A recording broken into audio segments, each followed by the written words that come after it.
सर्वभौमिक सत्य ये है कि अस्थाई समस्त अनंत विशाल भौतिक सृष्टि, प्रकृति, मानव, पृथ्वी, जीव एक प्रत्यय है। सर्वभौमिक सत्य ये है कि जन्म मृत्यु भी प्रकृति प्रक्रिया का हिस्सा है। सर्वभौमिक सत्य ये है कि लंबे समय से घटित प्रक्रिया एक समय बाद संतुलित हो जाती है, जिसे प्रकृति कहते हैं। सार्वभौमिक सत्य ये है कि मानव प्रजाति को मस्तक और हृदय के तंत्र को संतुलित रखकर ही जीना चाहिए। जिन्होंने इतना अधिक कुछ प्रत्यक्ष समर्पित किया, उन पर ही इतना अधिक डर, खौफ, भय, दहशत क्यों? जिन्होंने सब कुछ प्रत्यक्ष समर्पित किया अपना, उनके साथ ही विश्वासघात क्यों? मुक्ति के नाम पर लूटने को परमार्थ कहते हैं क्या? मृत्यु खुद में ही शाश्वत, वास्तविक, स्वाभाविक सत्य है, तो मृत्यु का डर, खौफ, भय, दहशत क्यों?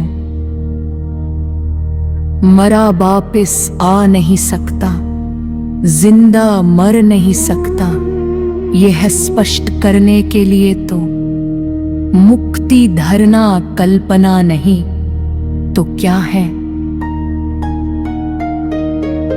दीक्षा के साथ शब्द त्रमान में बंद कर, तर्क तथ्य विवेक से वंचित कर, अंध कट्टर उग्र भेड़ों की भीड़ बंधुआ मजदूर बनना कुप्रथा नहीं तो क्या है? सरल सहज स्पष्ट बातें समझ ना पाए सरल शिष्य, इसके पीछे दीक्षा के साथ शब्द प्रमाण में बंद कर, तर्क तथ्य विवेक से वंचित होना नहीं तो क्या है?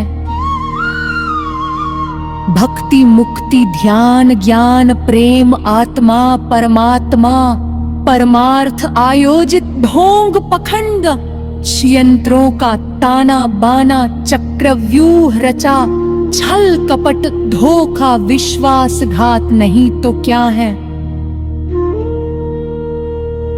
जब हर जीव एक समान है तो सिर्फ इंसान प्रजाति ही चतुर होने से भिन्नता का कारण अहम नहीं है क्या?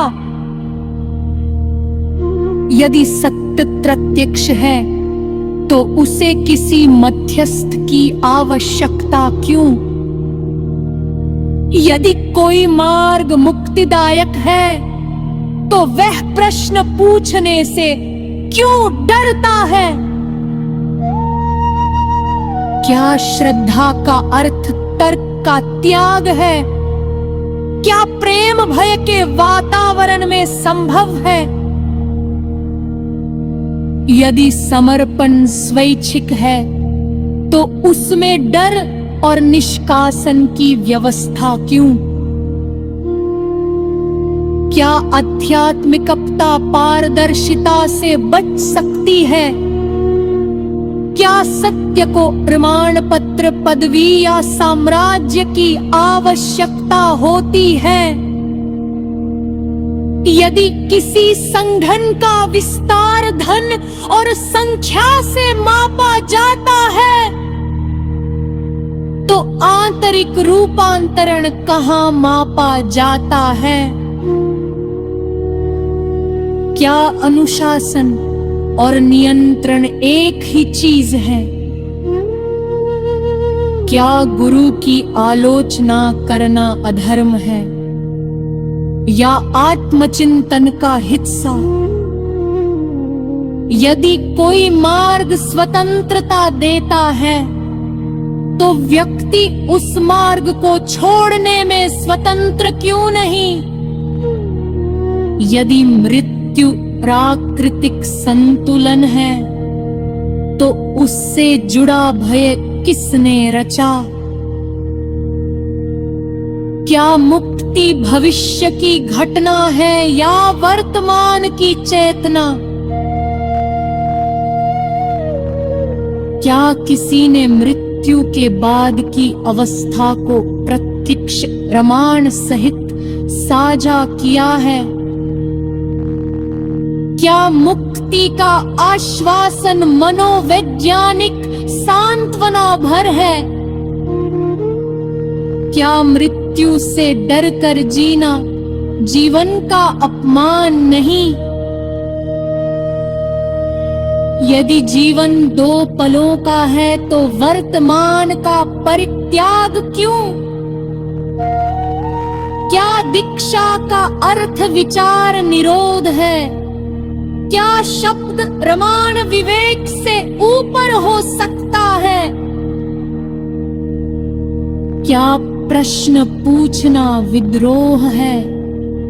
क्या किसी ग्रंथ की व्याख्या पर एकाधिकार संभव है? क्या गुरु भी आत्मनिरीक्षण से परे है? यदि तर्क बंद हो जाए तो विश्वास क्या अंधता नहीं बन जाता? क्या भय आधारित अनुशासन स्थायी है? यदि हर जीव समान प्रक्रिया का भार है तो मनुष्य श्रेष्ठता का दावा क्यों पदते है? क्या मानव बुद्धि संरक्षण के लिए है या प्रभुत्व के लिए? क्या विकास का अर्थ विनाश है? क्या पृथ्वी पर अधिकार है या उत्तरदायित्व? क्या प्रकृति को जीतना संभव है या केवल समझना? क्या हृदय की शांति शब्दों से परी है? क्या मस्तिष्क उपकरण है या